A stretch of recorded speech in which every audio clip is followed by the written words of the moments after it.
Bonjour à tous. On va parler de la jalousie. Si toi aussi tu as envie de savoir qu'est-ce que c'est la jalousie, d'où ça vient et qu'est-ce qu'on peut faire et le mythe d'aujourd'hui concernant les relations, je t'invite à voir la suite. La jalousie, c'est quand quelqu'un ne répond pas à un de nos besoins. C'est-à-dire, tu veux peut-être être vu par lui, remarqué. Lorsque tu sors avec, tu veux avoir son regard sur toi, tu veux des compliments. Sinon, tu veux avoir, comment dire, tu veux passer du temps de qualité avec, tu veux sortir avec, tu veux aller dans un lieu sympa, tu veux pas avoir ses potes à côté. Sinon, tu veux, peut-être envie de le toucher, le tenir par la main, avoir des relations sexuelles, lui donner plus de bisous. Ou peut-être tu veux avoir un garçon ou une fille qui te fait des services. Je sais pas, tu es au bureau et tu vois qu'il te livre le déjeuner. Des petites attentions. Ça peut être même un cadeau, par exemple.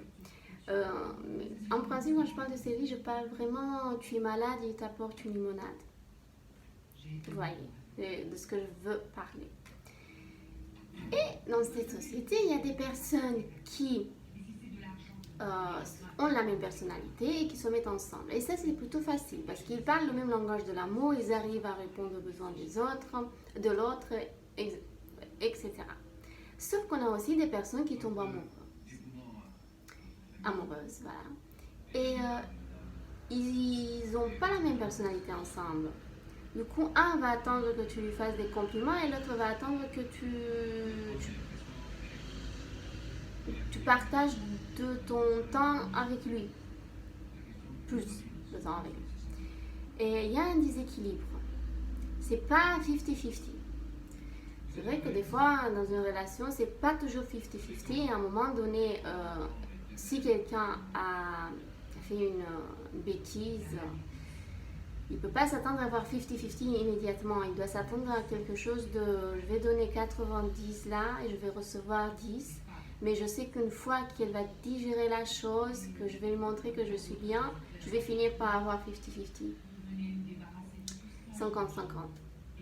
Et en principe, oui, ça arrive. Tu fais le premier pas et si l'autre t'aime, vous réconciliez et tout. Mais dans notre société, on a aussi cette idée, on a passé du temps ensemble, 10 ans, voilà, je ne peux plus le quitter parce que je suis attachée. Ça, c'est le piège de notre société. Si tu as passé du temps avec, ça veut dire que tu as vu son vrai visage. Parce que comment connaître quelqu'un si tu ne lui donnes pas du temps pour voir sa vraie personnalité? Et lorsque ça passe du temps et si tu vois que ça ne va pas vos personnalités ensemble, vous vous quittez, c'est tout à fait normal. Des fois on peut faire des compromis, des fois on ne peut pas malheureusement. Et voilà, ça s'arrête là. Ensuite, on a aussi cette idée, l'amour est une question de chance. C'est vrai, des fois c'est une question de chance. Mais que dire à quelqu'un qui a eu la chance de croiser l'amour, mais il n'était pas prêt. Il n'avait pas confiance en lui, il se croyait quelqu'un de très moche. Il pensait que tout le monde va être méchant avec lui, il trouve l'amour. Eh bien, il va la perdre. Il va la perdre la fille ou elle va le perdre le garçon. Parce que l'amour, c'est aussi une question de confiance en soi. Il faut avoir confiance en soi, il faut avoir confiance dans la vie. Parce qu'au moment où tu décides de te mettre en couple, il faut que tu arrives à comprendre une fois pour toutes que cette personne-là n'est pas venue dans ta vie pour te blesser, te briser, sauf si c'est quelqu'un qui a des problèmes au niveau mental. Mais elle n'est pas venue avec cette idée de te briser. Il faut que tu comprennes ça au départ. Qu'est-ce qu'on fait quand l'autre est jaloux? Quand l'autre est jaloux, on doit le rassurer tout d'abord. On ne doit pas le provoquer. On doit le rassurer que c'est lui qu'on aime, etc. Si vous avez fait une bêtise et vous êtes dans ce cas-là, Il faut s'excuser et faire une action. Vous promettez que vous ne refaites pas. Vous ne provoquez pas. Non, mais déjà, vous l'avez blessé. En plus, vous le provoquez pour lui faire encore du mal. Ça ne se fait pas, ça. Et vous tenez votre parole. Voilà, parce que faut faire ça. Vos actions doivent être en concordance avec vos paroles. Ensuite, que fait l'autre qui est jaloux?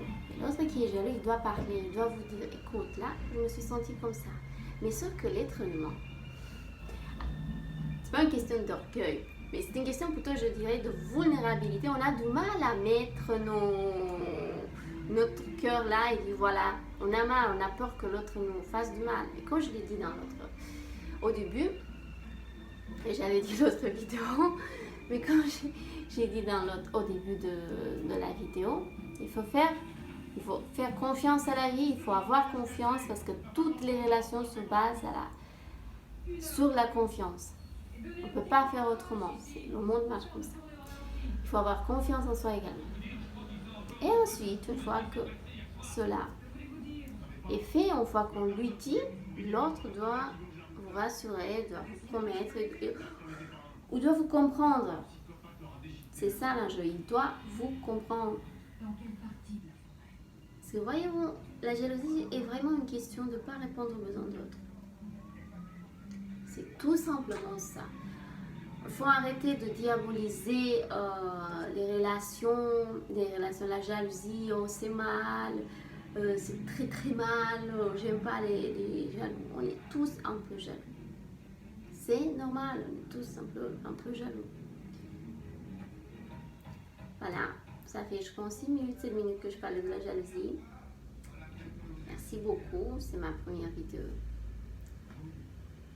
Moi je vous embrasse et je vous souhaite une excellente journée.